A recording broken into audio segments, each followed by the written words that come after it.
அனைவருக்கும் வணக்கம்.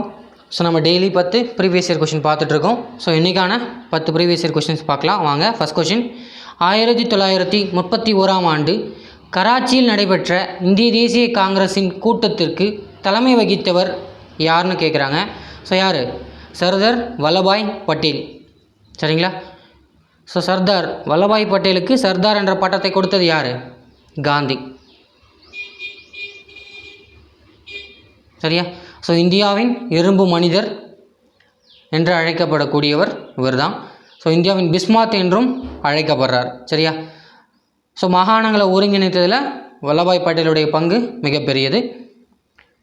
ஸோ இங்கே காந்தி எந்த மாநாட்டுக்கு தலைமை ஏற்றிருப்பார்? 1925. எந்த மாநாடு? 24 பெல்காம். சரியா? ஸோ லாலா லஜ்பதி ராய் 1920. அன்னி பெசன்ட் 1917. இந்தியாவின் ஐஎன்சியின் முதல் பெண் தலைவர். இந்தியாவின் முதல் பெண் தலைவர் 1925 சரோஜினி நாயுடு. சரியா? ஸோ அடுத்த கேள்வி போகலாமா? ஸோ இரண்டாவது கேள்வி, இந்திய அரசியல் அமைப்பின் எந்த விதி ஆரம்ப கல்வி உரிமையோடு தொடர்புடையதுன்னு கேட்டிருக்காங்க. ஸோ இது விதி 21A. சரியா? ஸோ விதி 20 என்ன சொல்லுது? குற்றம் சாட்டப்பட்ட நபர்களுக்கான உரிமை மற்றும் தண்டனையிலிருந்து பாதுகாப்பு பெறக்கூடிய உரிமையை பற்றி பேசுது. சரியா? ஸோ இங்கே 22 என்ன சொல்லுது? ஸோ சில வழக்குகளில் கைது செய்யப்படுவதிலிருந்து தடுப்பு காவலில் வைப்பதற்கு எதிராக பாதுகாப்பு பெறக்கூடிய உரிமை. சரியா?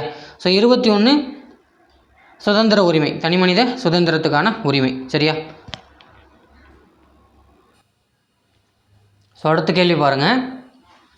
பின்வரும் கூற்றினை அதற்கு உகந்த தேர்வுகளோடு பொருத்தி செய்து சரியான தெளிவானதை தேர்ந்தெடு அப்படின்னு கொடுத்துருக்காங்க. சரியா? மாநில தலைமை தகவல் ஆணையரை நியமிக்க ஆளுநருக்கு பரிந்துரை செய்யும் குழு இவற்றை உள்ளடக்கியது அப்படின்னு கொடுத்துருக்காங்க. சரியா? ஸோ மாநில தலைமை தகவல் ஆணையர். சரியா? ஸோ முதலமைச்சர், சட்டமன்ற எதிர்க்கட்சி தலைவர், முதலமைச்சர் முன்மொழியின் பேரில் ஒரு அமைச்சர். ஸோ உயர்நீதிமன்ற நீதிபதி வரமாட்டாங்க. சரியா? யார் யாரை உள்ளடக்கியது? 1, 2 மற்றும் 3. சரியா? So C. சரியா? தகவல் ஆணையருடைய ஓய்வு பெறும் வயது அல்லது ஆண்டு எவ்வளோ? 3 வருஷம் 65 வயசு. சரியா? ஸோ தற்பொழுதைய தமிழகத்தின் தலைமை தகவல் ஆணையர் யார்? ஷகில் அக்தர். சரியா? முன்னாள் ஐபிஎஸ் ஆஃபீஸர். சரியா? ஸோ ஆப்ஷன் சி இங்கே சரியாக இருக்குது. அடுத்த கேள்வி, இந்தியாவின் உச்சநீதிமன்றம் எப்பொழுது திறந்து வைக்கப்பட்டதுன்னு கேட்டிருக்காங்க. ஸோ எப்போது? ஜனவரி 26, 1950. இல்லையா? ஸோ குடியரசு ஆனது அந்த நாள். சரியா?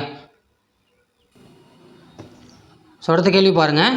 இந்திய பாராளுமன்றத்தின் பொது கணக்கு குழு தலைவரை நியமனம் செய்பவர் யார் அப்படின்னு கேட்குறாங்க. ஸோ பொது கணக்கு குழு தலைவரை நியமனம் செய்வது யார்? மக்களவையினுடைய சபாநாயகர் செய்கிறார். சரியா? ஸோ இந்த பொது கணக்கு குழு 1921 இருக்குது. சரியா? ஸோ 1966, 67 வரைக்கும் ஸோ பொது கணக்கு குழுவினுடைய தலைவரை ஆளுங்கட்சியிலேருந்து நியமித்தாங்க. ஸோ 67க்கு அப்புறம் ஸோ இந்த தலைவர் பதவியை எதிர்க்கட்சி கொடுக்கணும் அப்படின்னு முடிவு செய்யப்பட்டது. சரியா? ஸோ பொது கணக்கு குழுவில் மொத்தம் 22 உறுப்பினர்கள் இருப்பாங்க. சரியா? ஸோ அதில் மக்களவையிலிருந்து 15, மாநிலங்களவையிலிருந்து 7, மொத்தம் 22 பேர். சரியா? ஸோ தற்போதைய பொது கணக்கு குழுவின் தலைவராக இருக்கிறது யார்? வேணுகோபால்.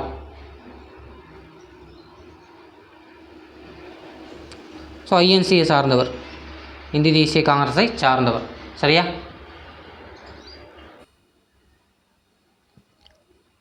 எந்த அரசியலமைப்பு சட்டத்தின் மூலமாக குடியரசுத் தலைவர் நாடாளுமன்றத்தின் அவைகளை கூட்டுவதற்கும் அல்லது ஒத்திவைப்பதற்கும் அதிகாரம் உள்ளது அப்படின்னு கேட்டிருக்காங்க. சரியா? ஸோ எந்த ஆர்டிகல் வந்து குடியரசுத் தலைவர் நாடாளுமன்றத்தை கூட்டுறதுக்கும் அல்லது ஒத்தி வைக்கிறதுக்கும் அல்லது கலைக்கிறதுக்கும் அதிகாரத்தை கொடுக்குது அப்படிங்கிறது தான் இங்கே கேள்வி. சரியா? ஸோ இது கொடுக்குது விதி 85. சரியா? ஸோ விதி 75 என்ன சொல்லுது? குடியரசுத் தலைவரால் பிரதமர் நியமிக்கப்படுறாருன்னு சொல்கிறது 75. 81 என்ன? மக்களவை பற்றி சொல்லுது. சரியா? மாநிலங்களவை 80, அடுத்துதான் மக்களவை. 79 என்ன சொல்லுது?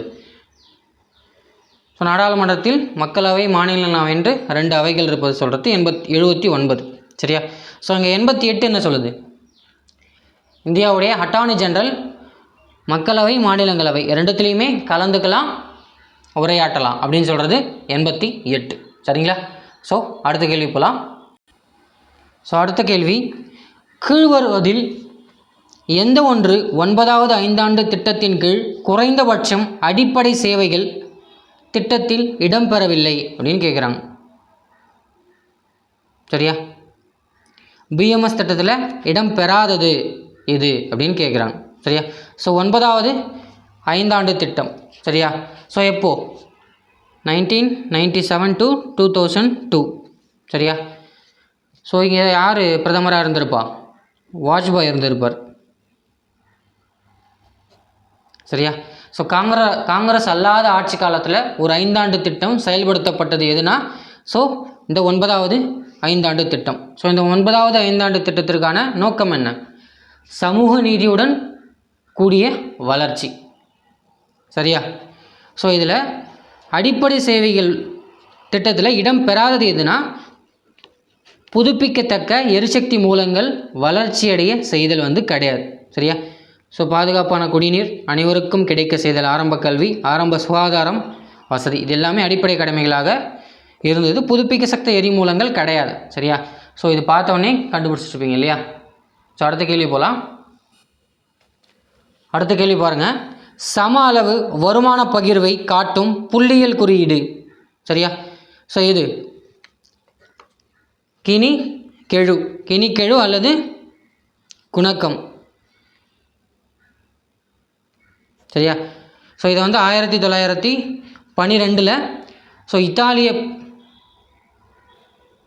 புள்ளியியல் வல்லுநரான கொராடோ கினியால் உருவாக்கினார். சரியா? ஸோ இது எதுக்காக? பொருளாதார சமத்துவமின்மையை அளவிடுறதுக்காக இதை உருவாக்கியிருப்பார். சரியா? ஸோ சம அளவு வருமான பகிர்வை காட்டும் புள்ளியியல் குறியீடுனா கெழு அல்லது குணக்கம் அப்படின்னு சொல்லலாம். ஸோ 9வது கேள்வி, பின்வரும் நிதி ஆணையங்களில் மத்திய அரசின் அனைத்து வரிகளின் நிகர வருமானத்தினை மாநிலங்களுக்கு அதிகார பகிர்வு வழங்க பரிந்துரை செய்த ஆணையம் எது அப்படின்னு கேட்குறாங்க. ஸோ எத்தனாவது நிதி ஆணையம்? 11வது நிதி ஆணையம், 2000 2005 வரைக்கும். சரியா? ஸோ விதி 275. சரியா? ஸோ மானியங்கள் கொடுக்குறோம் இல்லையா? ஸோ அந்த மானியம் அதை பற்றியும் பேசியிருக்கோம். ஸோ 11வது ஆணையத்தோட தலைவர் யார்? குஸ்ரோ.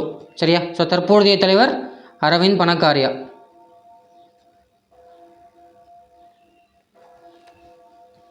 சரியா? ஸோ எத்தனாவது நிதிக்குழு? 11வது நிதி ஆணையம். சரியா? ஸோ 10வது கேள்வி போகலாம். 10வது கேள்வி, எந்த இந்திய அரசியலமைப்பு பஞ்சாயத்து ராஜ் திருத்தச் சட்டம் பிரிவு 1 படி 1/3 இடம் தாழ்த்தப்பட்ட மற்றும் மலைவாழ் பெண்களுக்கான இடஒதுக்கப்பட வேண்டும் என்று குறிக்கிறது அப்படின்னு கேட்டிருக்காங்க. ஸோ பஞ்சாயத்து ராஜ் 73வது சட்ட திருத்தம் 1992. சரியா? ஸோ 74 நகராட்சிக்கு, அதுவும் 1992. சரியா? ஸோ 73வது சட்ட திருத்தம் 11வது அட்டவணை, இது 12வது அட்டவணை. சரியா? ஸோ இப்போ லாஸ்ட் கொஷின், தாழ்த்தப்பட்ட மற்றும் மலைவாழ் பழங்குடியின பெண்கள் மற்றும் பெண்களுக்கான இடஒதுக்கீடு வழங்கப்பட வேண்டும் சொன்னது எது? 73வது திருத்தம் 1992. சரியா? ஸோ இன்றைக்கான 10 கேள்வி பார்த்துட்டோம். ஸோ நெக்ஸ்ட் வீடியோவில் அடுத்த 10 கேள்விகள் பார்க்கலாம். ஸோ நன்றி, வணக்கம்.